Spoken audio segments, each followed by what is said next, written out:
একটু একটু বোনা স্বপ্নের জাল, একটু রচনা করা স্বপ্ন সকাল, ধাপে ধাপে সামনে এগিয়ে চলা, নিজের কথাগুলো নিজে বলা।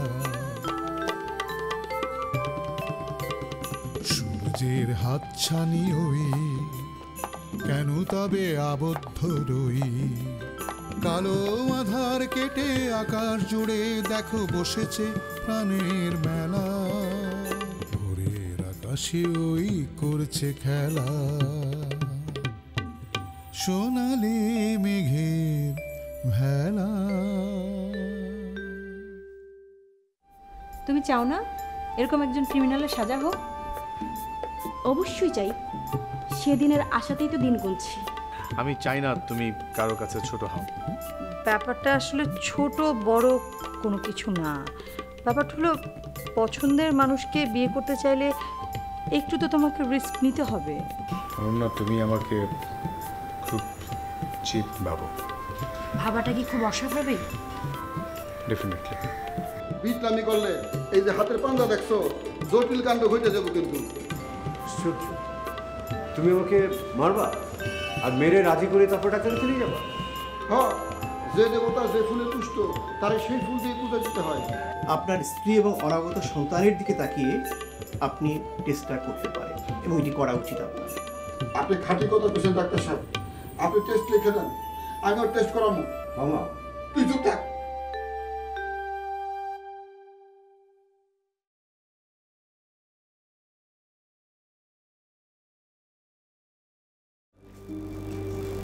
মামা তুমি এসব কি শুরু করলে বলো তো? জটিল একটা কাম করছি, এখন ভালোই ভালোই পরীক্ষাগুলি করে ফেলা। না, আমি কোনো পরীক্ষা টরীক্ষা করবো না। পরীক্ষা করাবো না মানে? পাঞ্জা দেখছ? আশ্চর্য, এসব কি শুরু করেছো তুমি আমার সাথে? কেন করছো? তুমি কি শুরু করছো আমগো লাগে? ডাক্তারে কি কইলা শুনলো না? নিজের সন্তানকে অস্বীকার করাটা কি ঠিক? একটা নিরীহ মেয়েরে প্রশ্নের সামনে ফেলাই দিছ। তুমি না লেখাপড়া শিখছো, তুমি না ভালো চাকরি করো। আচ্ছা ঠিক আছে মামা, আমি টেস্ট করালে যদি তোমরা খুশি হও আমি করো, কিন্তু তারপর যদি কোনো ঘটনা ঘটে আমি কিন্তু তার জন্য দায়ী। ওকে, কোনো ঘটনা ঘটবো না, খালি টেস্টগুলি করা হলো। চলো। এসব কি শুনছি অনন্যা? কি দাদা? আমি জানি তুমি অনেক প্রোগ্রেসিভ, অনেক প্র্যাকটিক্যাল, কিন্তু তাই বলে তন্ময়ের মতো একটা ছেলেকে তুমি রিফিউজ করে দিলে? কথাটা রিফিউজ বললে খারাপ শোনাবে দাদা। আমার পক্ষে এই মুহূর্তে বিয়ে করা সম্ভব না, আর আমি তো ওনাকে এতদিন বসেও রাখতে পারি না। তুমি ভুল করছো অনন্যা। জীবনের সব কাজ শেষ করে তবেই বিয়ে করবে, এই থিওরিটা রং। হ্যাঁ, অবশ্য নিজের পায়ে না দাঁড়িয়ে বিয়ে করা উচিত না, কিন্তু ওটারও একটা লিমিট লাইন আছে। আমি কি লিমিট লাইন ক্রস করে যাচ্ছি? এখনো যাওনি, তবে যাবে মনে হচ্ছে। তন্ময় কি আপনাকে এই কথাই বলতে এসেছিল? না না, তন্ময় এসেছিল বিদায় নিতে। কথায় কথায় তোমাদের রিলেশনশিপের কথাটা উঠে এলো। বিদায় নিতে মানে? তুমি জানো না? না। আমি ঠিক ধরেছি। তন্ময় অভিমান করেই মনে হয় দেশ ছেড়ে চলে যাচ্ছে। তাই নাকি? হ্যাঁ, নেক্সট উইকে তোর ফ্লাইট। আমি বলি কি, ঝামেলাটা মিটিয়ে ফেলো। তুমি মিডিয়াতে কাজ করছো, তন্ময়ের মতো লাইফ পার্টনার কিন্তু সহজে মিলবে না। দেখুন দাদা, এসব নিয়ে আমার কোনো দ্বিমত নেই। ওনার সাথে আমার রিলেশনশিপও অনেক ভালো, কিন্তু আমি ওনাকে কোন দাবিতে আটকে রাখি বলুন? দাবি কি আকাশ থেকে পড়ানো না? দাবি তৈরি হয়। ফ্রেন্ডশিপ যখন আছে তখন তো সেটাই বড় দাবি। এর বেশি আর তোমাকে বলবো না, বাকিটা তোমার।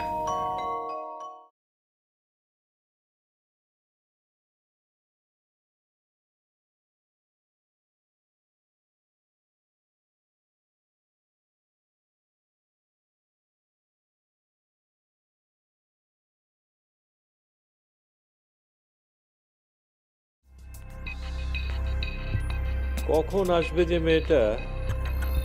একটু ফোন কর না। ফোন তো করেছি, কিন্তু যতবার ফোন করেছি ততবারই কেটে দিচ্ছে। থানা পুলিশের ব্যাপার, ওকে একা সামাল দিতে পারবে? আমি কিন্তু মামলা টামলার পক্ষে ছিলাম না ড্যাডি, এসব করে কিছুই হবে না। আইনের কাজ আইনকেই করতে দেওয়া উচিত। অবশ্য এতদিন কেন যে এই বুদ্ধিটা মাথায় আসেনি, অবশ্য আসেনি সেটা ঠিক না, মানে সাহস করতে পারিনি স্ক্যান্ডালের ভয়ে। স্ক্যান্ডালের ভয় তো এখনও থেকে যাচ্ছে ড্যাডি।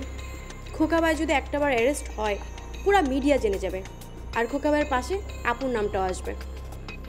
আর এরপর যদি খোকাবাই তার প্রভাব খাটিয়ে জেল থেকে বের হয় তখন কি হবে একটাবার চিন্তা করেছো? এত ভাবাভাবির কিছু নেই রে,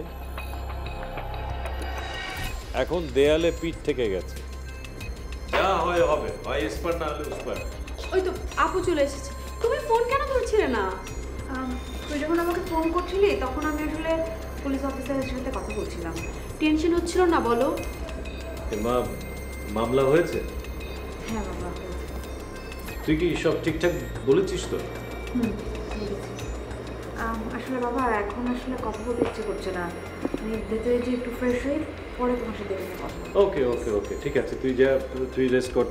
ইয়ে জুলিয়া, বরং ওর জন্য এক কাপ কফি করে দে। ঠিক আছে। না না লাগবে না বাবা, আমি একটু রেস্ট নিই।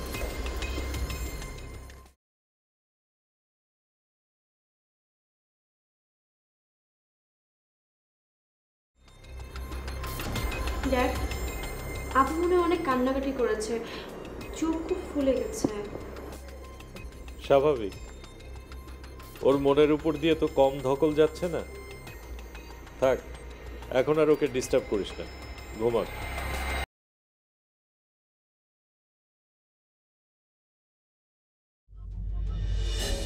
আমি আপনার সঙ্গে দেখা করবার জন্য দুবাই থেকে চলে আসলাম, আর আপনি আমার জন্য একটু সময় বের করবেন না?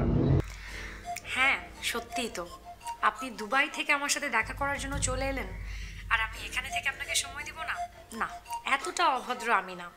তুমি আর আমাকে আপনি আপনি করে বলবে না, খুব পরপর লাগে। তাহলে কি বললে আপন মনে হবে? তুমি? তাহলে তুই বলি, বরং আরো বেশি আপন মনে হবে। ওরে বাবা, না না না না না, এটা আবার হজম করা মুশকিল হবে। কার, আমার না আপনার? দুজনেরই।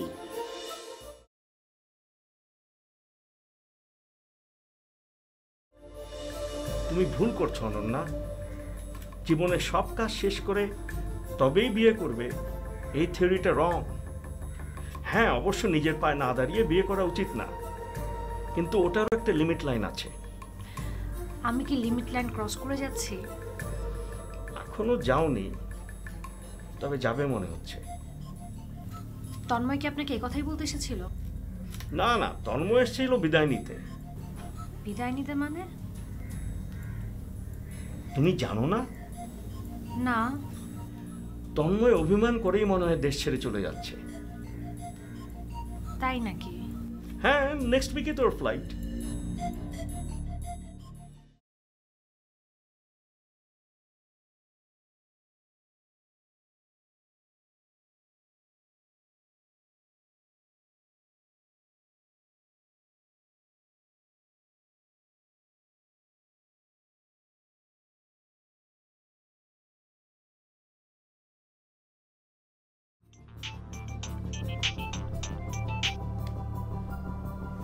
বলো।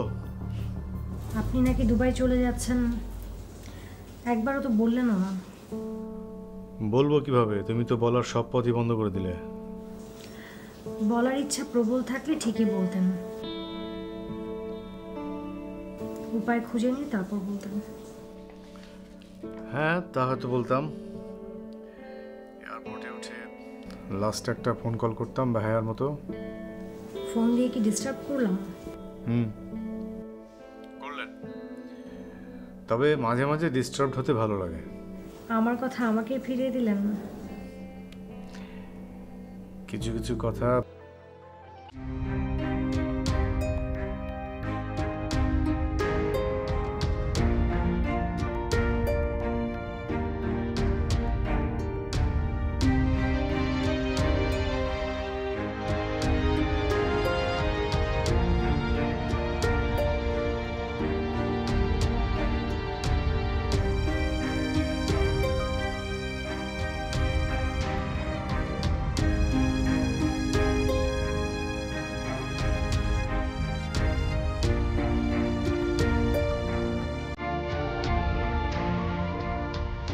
তাহলে আর কোনো দুজনে মিলে একটা রোমান্টিক সময় কাটিয়ে তারপরে যাব। সত্যি বলছো? হ্যাঁ, সত্যি বলছি। কিন্তু মা যদি কিছু বলে? আরে দূর, তুই মাকে ফোন করে বলে দাও যে আমার এখনো কাজ শেষ হয়নি, আর কয়েকদিন লাগবে, তাহলে হয়ে গেল। Thank you. এটা না হলে এই ট্যুরটা যে কি বাজে হতো, সারা জীবন মনে থাকতো কেন তোমার সাথে এসেছি। এখন কোনো সমস্যা নেই, আমরা খালি ঘুরে যাবো। ওকে, ঘুরতে করবো।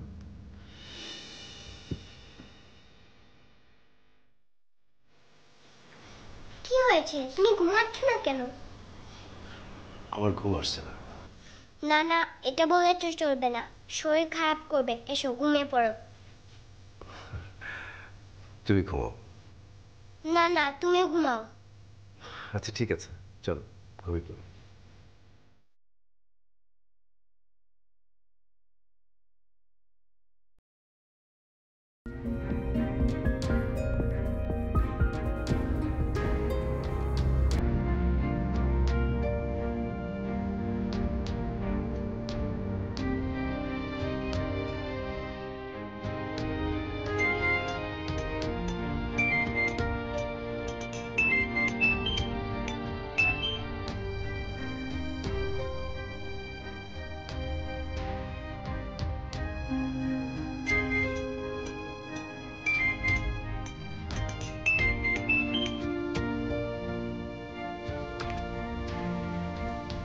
হ্যালো, তুমি একটু নিচে আসবে? আমি তোমার বাসার নিচে অপেক্ষা করছি। আমি না আপনাকে বললাম আমি এত রাতে বাইরে বের হবো না। প্লিজ আমার রিকোয়েস্ট একটু রাখো। খুব খুব জরুরি দরকার, আমি তোমার সাথে দেখা করতে এসেছি। যত জরুরি হোক আপনি দিনে আসবেন, রাতে আমি কোনোভাবে নিচে নামবো না। অনন্যা, অনন্যা, আমার রিকোয়েস্ট একটু রাখো। তুমি যদি নিচে না আসো তাহলে নরিনের অনেক বড় ক্ষতি হয়ে যাবে। এসব বলে আপনি আমাকে বোঝাতে পারবেন না। আপনি চলে যান, দিনে আসবেন না। অনন্যা, আমিও তো আর বেশি দিন পৃথিবীতে নেই। মানে? ঠিক বলছি, আমি যে কোনো সময় মারা পড়তে পারি। কালকের দিনটা আমি পাবো কিনা আমি জানি না। কি বলছেন এসব? হ্যাঁ অনন্যা, আমি আমি খুবই গুরুত্বপূর্ণ একটা জিনিস আমি তোমাকে দিয়ে যেতে চাই। এটা তুমি ছাড়া আমি আর কারো কাছে দিতে ভরসা পাচ্ছি না। একটা বার নিচে আসো। ওকে, আমি আসছি।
কি হলো, কথা উত্তর দিচ্ছিস?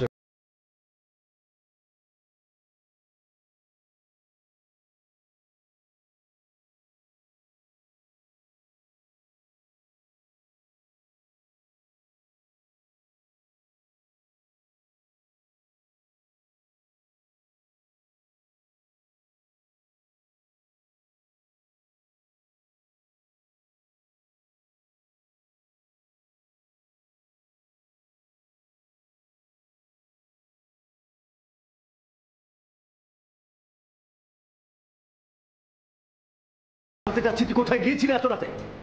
আমি বলতে পারবো না ভাইয়া। কেন বলতে পারবি না? বললে তুমি আরো চিৎকার করবে। হ্যাঁ, চিৎকার করবে। সৎ সাহস নাই তো? আমি জানবো তুই কোথায় গেছিলি, বল, তোকে বলতে হবে। হাতে ওটা কি? কি ওটা?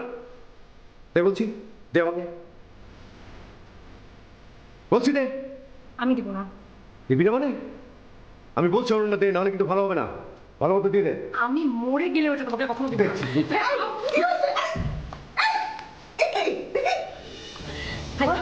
এটা আমাকে দাও, ভালো হবে না বলে দেবো না, আগে দেখবো এটার মধ্যে কি আছে। খবরদার ভাইয়া, ভালো হবে না বলে দিচ্ছি ভাইয়া। খবরদার ভাইয়া, ভালো হবে না বলে দিচ্ছি। চিৎকার চেঁচামেচি কিসের? কি শুরু করেছে দেখো তো। সিটিগুলো দিতে বলো ভাইয়াকে, ভালো হবে না। দেবো না, আমি দেখবো কি আছে এর মধ্যে। মা আচ্ছা ঠিক আছে ঠিক আছে, চল তো তুই গলা চল, কি অবস্থা আগে দেখি, আমি মলম লাগিয়ে দিই।